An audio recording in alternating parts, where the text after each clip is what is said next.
What's up everyone? In this video I want to review this book, High Performance Habits by Brendon Burchard.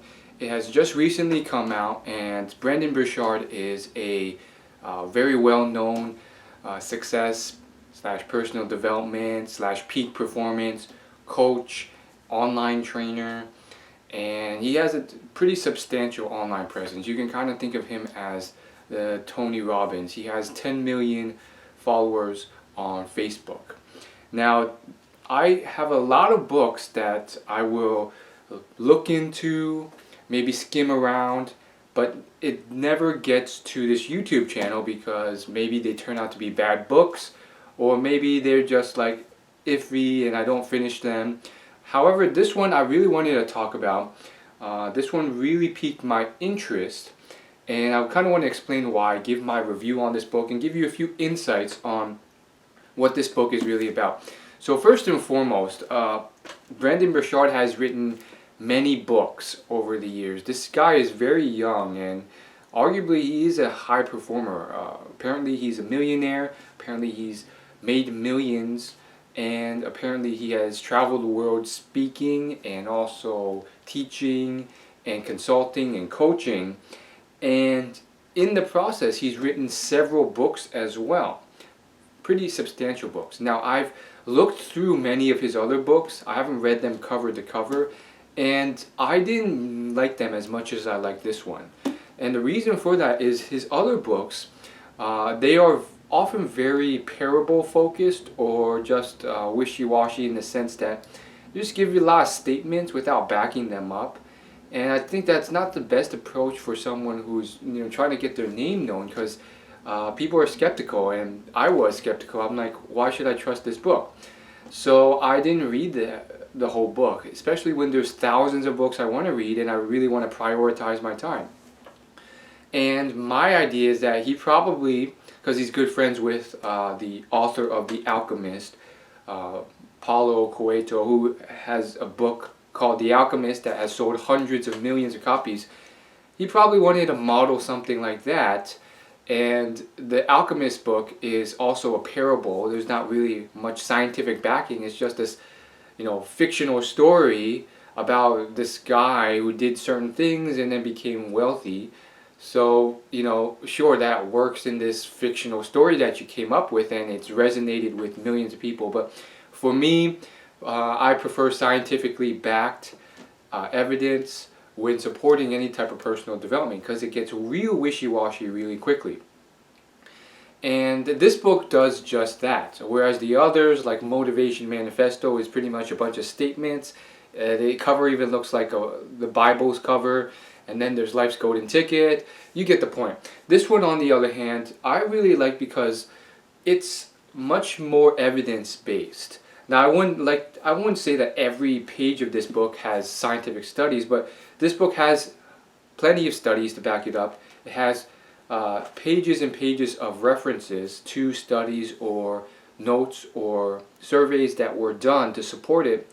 And it has a lot of Brendon's own experience as a coach to Fortune 50 CTOs, Fortune 50 CEOs, and his own experiences on the speaking circuit, as well as his own personal studies and surveys done on hundreds, if not thousands, of what he calls high performers. So all of it has been effectively done to research the topic, and he has looked at the results and taken a scientific mind to it, so that when the results did not correlate with his hypothesis, his own biases or expectations on what brings high performance, he's willing to accept what's true and put aside what doesn't make sense. One of the things he found in the book is that creativity isn't necessarily a driver to maintaining high performance. Neither is motivation, neither is skill set. Those things are kind of already there, and they're not usually something that leads to the downfall of success. He's found 3 other things that have been clear patterns to the downfall of success once you reach high performance. One of them is a feeling of superiority, feeling that you're better than everyone else now, and not revisiting what got you there, and not being open to learning from other people and thinking you're better. So there's a lot of cool stuff in this book that I actually do really like. One of the things that starts off the book, which I really like, was the fact that he admits that he started out as a life coach, similar to Marie Forleo, similar to a lot of other people.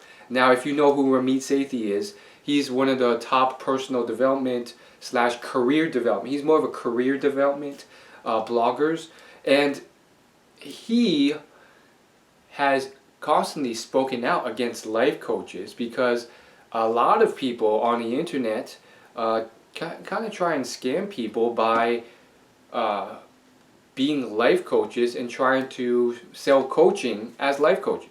And some people they'll not be skeptical and they'll follow these people, but the problem is that a lot of people, including Ramit, don't like life coaches because they failed at life, and then they're trying to make money by trying to teach others how to live life. So it's kind of ridiculous, and yet there's a small market for it. And Brendon admits, he reveals that he used to be a life coach, and he started getting fairly good at it. He started coaching high-performing people earning multiple six figures. And he had this one coach who he had been coaching for years, and one day this guy was just fed up with him. He was like, dude, I've taken all the personality tests, the StrengthsFinders test, I've done all this stuff, and I'm still not getting the results I want. I want to get, earn more, get more projects done, and all these other things. And your, personality tests and your tips on motivation and positivity are not working. And that set Brendon on a whole journey on truly finding out and delivering results. So I really resonated with this story because a lot of people out there, including, maybe you watching, resonate with this. He was a guy who kind of screwed over his life in the sense where he realized his coaching style wasn't working, and his own beliefs on success weren't working. And I see that a lot these days. There's so many articles on Medium especially where it's just like, oh, this is what you need to be successful. And it's like, is that actually true, or are you just trying to get more views and more visits? And there's a lot of them. Like if you go to the Medium publication Be Yourself or Thrive.global, there's hundreds of articles being pumped out on a weekly basis that are just like, oh, you just gotta be positive. You just gotta be, you just gotta set goals. Or procrastination is easy to solve. Just do this one step. And these articles will get hundreds of thousands of views, so they're clearly resonating with someone out there. But to me, I'm like, this is all BS. Like, why do you trust this random blogger telling you these generic facts? But it works. They're viral.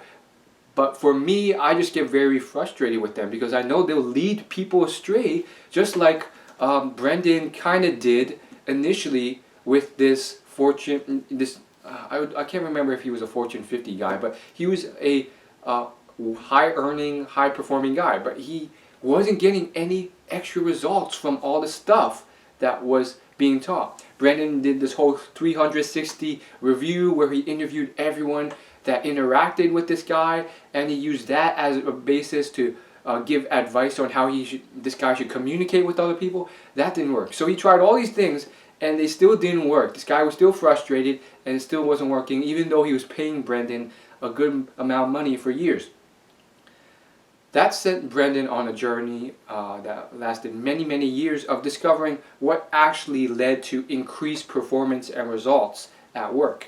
And this is the lifeblood of his studies after 3 years of research and intensive work, following up after many, many years of coaching and training thousands of people online, if not hundreds of thousands, and then dozens, if not hundreds, in person as a coach.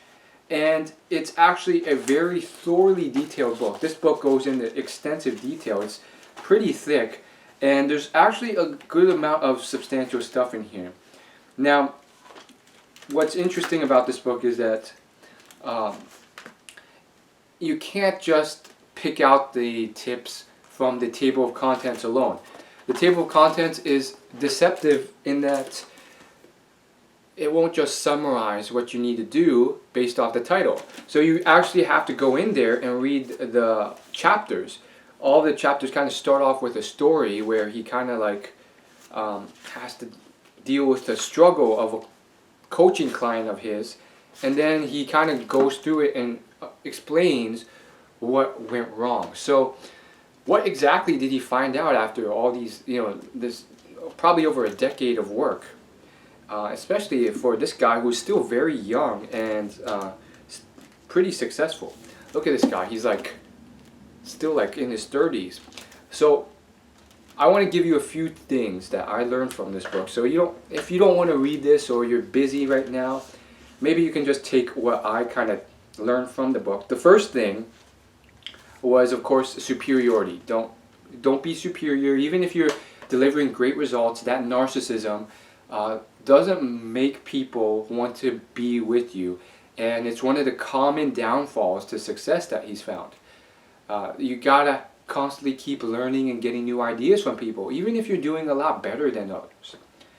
Another thing is, in terms of social relationships and social interactions, he is very strategic with how you should talk to other people. He says high performers, when they come into a room and they're engaging with someone else, they have specific goals in mind. One of those goals is, how do you want that other person to feel? What emotions, what feelings do you want that person to have when you interact with them? Now, this is revolutionary for me because I'm very shy and awkward and quiet in such social situations, to the point where no one will talk to me because I'm kind of invisible until I talk to them first. And I also tend to get really in my head and focused on myself and get very insecure and hyper-focused on what I'm doing wrong. Now Brendon, on the other hand, he recommends that all high performers, they're very strategic. So they're thinking about, okay, how do I engage that other person? What do I make them feel? I want them to have positive feelings and a positive vibe when I talk to them, because that's all they will remember. They won't remember all the specifics of what was said, but they will remember the feeling. And that completely changes where you focus the perspective and how you go into the conversation. If I were to ever go into a conversation, it would often be focused on me. Oh my goodness, I'm going to run out of things to say. I'm going to look awkward. I'm going to look not cool. What if they don't like me? What if I get rejected? And these cripple me and turn me into a quiet, kind of awkward person. But he recommends focusing on the positive energy that you give out, which I really vibe with. One of my role models is Will Smith, and I definitely think he's someone, maybe unconsciously or naturally, but he's a high performer that just naturally makes other people feel really good. He's the energy of the room. So I could learn a lot from that. Here's another thing that I learned from this book. In terms of productivity, he goes into extreme depth in the section 2 of the book, Social Habits, on how you can actually deliver results to become a high-performing person. And what he says is that there's a few things that he has learned over the years that really contribute to peak performance, whereas most people end up just spinning their wheels, doing a million things and not getting much results in life. And this is what he's determined after coaching hundreds of high-performing clients.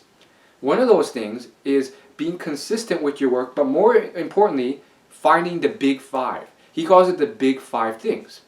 What he means is that there's usually 5 big things that you can do that will get you to your big goal. And once you find those 5, you just have to focus on these 5 and get them done, and then the rest you can ignore. The rest are big distractions. You have to ignore those distractions, focus on the big 5, and it will lead you to your big goal and accomplishment. What most people do is they don't take these 5 into account. They do 20 other things here. So for example, Brendon uses the example of becoming a published author. There's only 5 things you need to do to become a published author. And he has determined this through interviewing and studying hundreds of published authors that were best-selling authors. And those 5 things were: 1, put out content online, on social media, in person, whatever you can, to build an email list. That's the first thing. An email list is important. The second thing I think you said was then you have to find partners with email lists to promote this to. The third was actually finish the book. Finish a completed book so you have it. And then the fourth is get an agent or self-publish the book. And then the fifth is release the book to your email list and promote it with your partners. That's it. Now what other people do is they focus on all these other stuff that never contribute to the success of a book. These include random stuff like, oh, I'm gonna go to random book publishing conventions and just network with people, or I'm gonna go to a live event and give away my book. And there's all these 20 plus other things that you do that are useless, that never contribute. So once you find those big 5 and you just focus on getting them done, you will become an author. Similar to whatever you want to do. Let's say your goal is to make an extra $1,000 per month, because it will lead you eventually to 6 figures a year. Well, there's maybe 5 things you can do that will get you there, that have the biggest impact. These 5 may be actually go out there and start selling stuff that you buy on Amazon or on Facebook Marketplace or eBay. Well, what's the first step to that? Create an account on Facebook and eBay.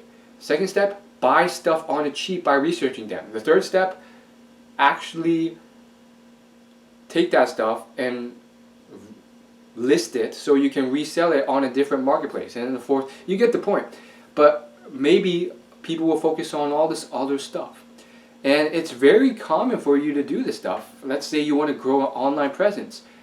It's probably the biggest temptation to have 20 different channels. Oh, I'm going to be on Snapchat. I'm going to start a podcast. I'm going to do this and that. And you're stretched too thin and you're screwed.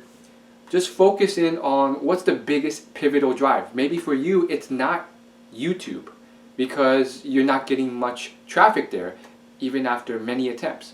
Well, maybe you should focus on blogging instead. That's actually something I'm going through now. I've been pivoting my focus to blogging because I'm getting a lot more people finding me through my blog than my YouTube. So you get the point. Now there's so many other things in this book that I just found were actually incredibly useful. He talks a lot about how making sure you prioritize your day and focusing on executing rather than organizing is incredibly important. He cites a lot of studies that show that the problem is not email per se. A lot of people point to email as the enemy. He says email itself is not the enemy. It is spending your time organizing and checking your email and using your email to organize and find different things is a problem. What matters most is getting the most pivotal things out there and running and working. And specifically, he talks a lot about how when you are going out there and you are trying to get the most important things done on a weekly and monthly basis, the best thing you need to do is take a actual break every 45 minutes. And by break he means no, you can't check your email, you can't be on social media, you take a walk outside, you meditate, you drink something, you rest. 5-minute break every 45 minutes. Without doing that, he argues that your high performance is just a dream. To achieve that, he argues that every high performer needs a small break after every 45-minute chunk of focused effort. And first off, that really reminded me of the Pomodoro technique, which is very similar. It's based off 25-minute chunks. Every 25 minutes, you get a 5-minute break. And then after every 4 25-minute focused efforts and 5-minute breaks, then you get a 15-minute break. So that's the Pomodoro technique. I've experimented a lot with it. It hasn't been game-changing. It has been somewhat I definitely feel like there has been some effect. I definitely feel less drained and exhausted when I do take those 5-minute breaks after 25-minute focused effort chunks. So he talks a lot about that and eliminating distractions and interruptions from other people when you're in that focus zone. And he cites a few studies on how one distraction can just ruin your efforts and your concentration and what you get accomplished. So it's very interesting, and I think what that will do for me is simply pivot my focus. I'm going to put more effort on this Pomodoro technique and maybe stretch it out to 30 minutes or 40 minutes instead of 25 minutes of focus effort between each break. Because before I just kind of I heard Tim Ferriss and others talk about the effects of the Pomodoro technique. You know, Alex Icon's talked about it too. I've tried it out, didn't really think it was that impactful. I've been trying it for about half a year, if not more, probably closer to a year. It's been useful but not game-changing. But now I want to kind of refocus my efforts on that and eliminating distractions because of what was said in this book. There is definitely some stuff in here that is new, which is surprising because I'm a bit of a self-help junkie, and I've kind of arguably heard or seen it all. But in this sense, I think perhaps there's some new ways of saying things that have been helpful. Some things like the breaking and focused effort technique I've heard before in other variations, but when he backs it up with this evidence and these stories, I take them more seriously and I put more effort into them, and I know I put more importance on them. And then there's other things where they're just said in different ways where it's just like, oh, it's not just about being superior, it's that this guy has spent so long studying all these people and found that this is a common driver to the downfall of success after years and years of studying success and seeing the patterns of downfall. So incredibly important. There's even charts and action steps in this book for you to write in to kind of really refocus and get things done. He also recommends a lot of things that I am very familiar with, but again, it's just something that I hear a lot of successful people say, but among a sea of advice to do with 100 different things, I can't emphasize them all. But with what he said in this book, I've kind of realigned my focus to really focus on weekly gratitude, daily journaling of small and big wins.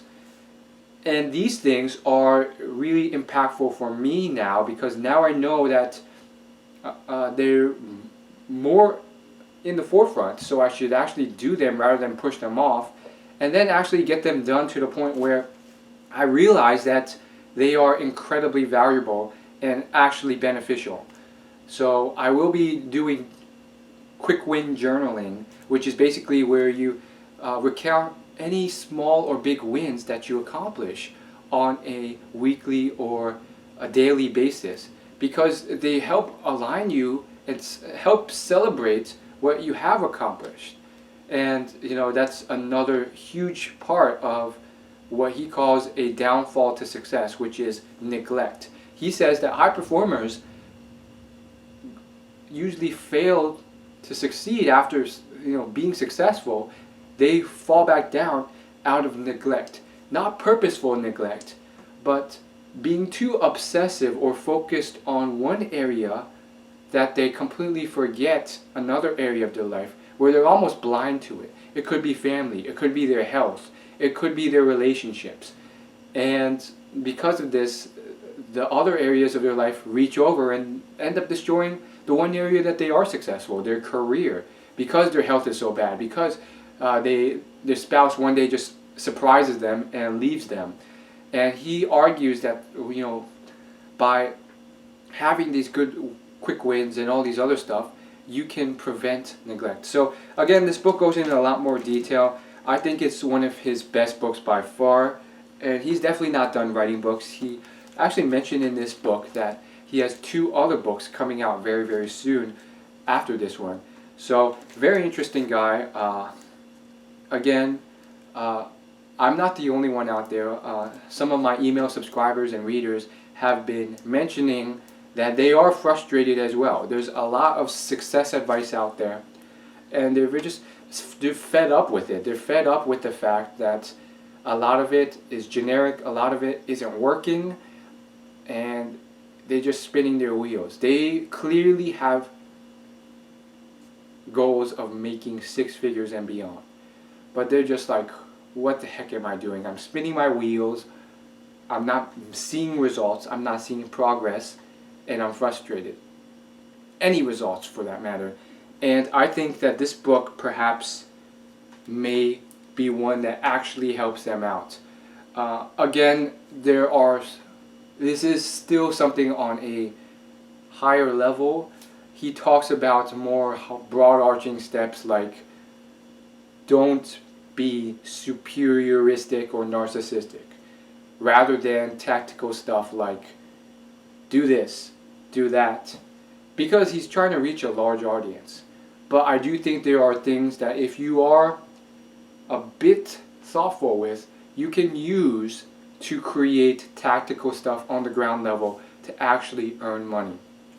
Stuff such as, okay, do this, find the big 5 things to make your first $100. Just focus on those, eliminate distractions, take 5-minute breaks every 45 minutes of focused effort, rinse and repeat. Again, very interested. There's a lot of exciting books coming out outside of this one. There's one by, there's one called Side Hustle by Chris Gillibo. This guy's written like 10 books. His other books have been okay. There's the $100 Startup, which was all right, and then but this one coming out very soon called the $100 Startup. I'm very curious with to see. It's not called a $100 Startup. It's called Side Hustle. I'm very curious if it will be helpful. So that's all I gotta say. Hit that subscribe button. Thanks for watching.